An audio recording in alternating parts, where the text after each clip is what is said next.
Look, I'd like to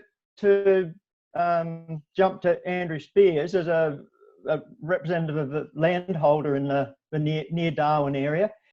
Thanks, Dave. Ellen and I bought a 200-acre property on the Darwin River, 2002, as a private conservation reserve, basically. And when we were looking to buy it, I got several people to help me look at it and assess it for weeds. Essentially, they all decided that it was pretty much a weed-free block in 2002. In 2006, we had a big fire came through the district, and after that, we had just had Gamba everywhere. Gamba and mission grass. Mission is another problem we have, but we had Gamba all through the block, and and only a very few years after that, maybe a couple of years after that, I was starting to detect what I would call fairly large monocultures. What I'm calling a large monoculture in my property is probably only 1 or 2 acres of it together, but that's still a big area for me to control by myself. And I started off doing most of this by foot. I'd carry a backpack on my back and go in and spray what I could. There you can see the property. Darwin River on the right. There's the Gamba starting to get established in some of our woodland. That's about when you need to be finding this stuff and spraying it before it produces seed. You can see how much taller than the native grasses this grass is. So I started off doing it on foot from my fire truck, as you can see on the left. Eventually, I had to save up a lot of money and buy a specialised vehicle, which you can see on the right. Because my block is 2/3 swampland, then it's either wading through the swamp in my Wellington boots, which I do, but also I could, the Argo that I bought, I could get a whole lot of herbicide close to where I had to walk to, and I could get in there and get it earlier. So really, until I got that specialised equipment, I really wasn't in a position to make any headway against the invasion of this plant. Now I am making headway, and I'm making it a rare species. I've actually eradicated it from probably a half of the block, and I'm chasing it down in the rest. You have to get every last plant, or you'll be back to square one in a couple of years. So, as a landowner, it's going to cost you a lot of money to control this plant. The big problem has been the worry of fire and tree death.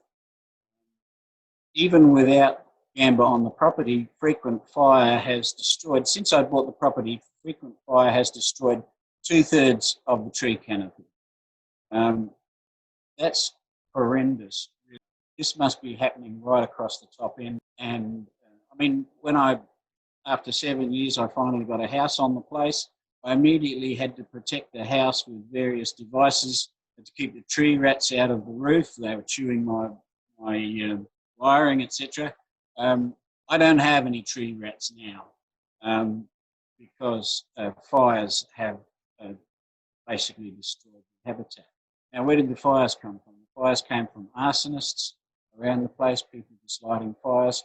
They also came from the fact that as soon as there was a fire anywhere near my place, the bushfires would burn my place, make sure that my place burnt, because that was the safer option than letting the fire get into my neighbours' places that have Gamba. So I was in this paradoxical situation where I was controlling the Gamba, but I was copping the fires because they were trying to keep it out of places. So now, having got to this picture that you can see on your screen, in the last 2 years, I have noticed that we have a disease in our Gamba, and you can see that it deforms stems, and I found this year that in some plants it was deforming the stems to the point where they didn't produce seed. So I've sent some specimens of these into the plant pathology branch of the government. Hope that they can identify what this pathogen is and perhaps utilise it as a biological. Andrew, sorry, it's Natalie. Can I just jump in there? That's really exciting news. There's actually a federal government project at the moment. They're putting Gamba grass up, nominating it for biocontrol and biocontrol agent. So I know that at the moment they're really looking for people who have noticed disease on Gamba. So I think it would be great if you got in touch with the NT Weeds branch, because I think they're coordinating some of that. Oh, yes. Yes, no, they know about this. I'm very pleased to hear that they're thinking about biological. But really, to eradicate Gamba, you've got to get every last plant in biological. And we do have to eradicate it because just controlling it is not going to be enough to keep it under control. You've really made a most important point there about actually you've got to get rid of every last plant in your property. And of course, the bigger question then is what happens on a regional scale. At the beginning of this webinar, we said that one of the things we wanted to focus on was solutions. And so where I'd like to start with that is actually ways forward for landholders. And it's an underpinning step is actually to know where your Gamba is. And then once you know what you're dealing with, well, then in the wet season, there's things like slashing or grazing to knock down the bulk. And there's also, most importantly, spraying in the wet season, because slashing alone isn't going to get rid of Gamba. Then there needs to be the integration of removing the bulk and also spraying. I mean, if you've just got a small amount or outliers, and hand pulling is also a possibility. An important aspect about it is that you need to keep following up until the Gamba grass is gone.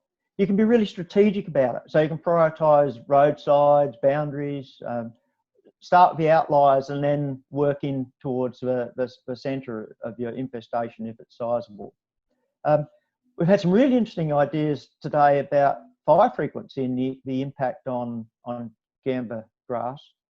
And we also heard lots about support. So there's clearly weed management branch, we've got heaps to offer, but there's also great community groups out there. So there's the Gamba Grassroots and there's Protect Our Patch. So there's lots of information and support from various community groups too.